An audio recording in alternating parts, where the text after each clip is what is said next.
దేవుడు తన పరిశుద్ధులను ఆయన బ్యాలెన్స్ చేసుకుంటాడు. మళ్ళీ చెప్తున్నా, దేవుడు తన పరిశుద్ధులను ఆయన బ్యాలెన్స్ చేసుకుంటాడు.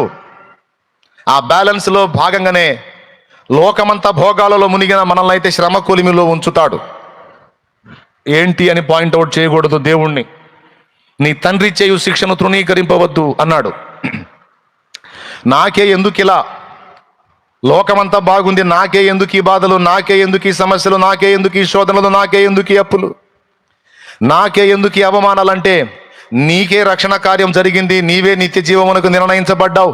నీవే జీవగ్రంథంలో పేరు సంపాదించుకున్నావు. నీవే దేవుని రాజ్య వారసురాలివయ్యావు. నీవు నీ కుటుంబం రక్షణ మార్గంలో ఉంది. అందుకే నిన్ను దేవుడు ప్రత్యేకంగా ట్రీట్ చేస్తున్నాడు. వద్దంటే వదిలేయి, కలిసిపో లోకంలో. నీ కూడా భోగాలు వస్తాయి, పోదు కానీ పెందలాడి. వద్దా? అట్లయితే నా తండ్రి చేతి కింద ఆయన శిక్షణలో క్రమముగా ఎదుగు, భద్రముగా ఉంటావు.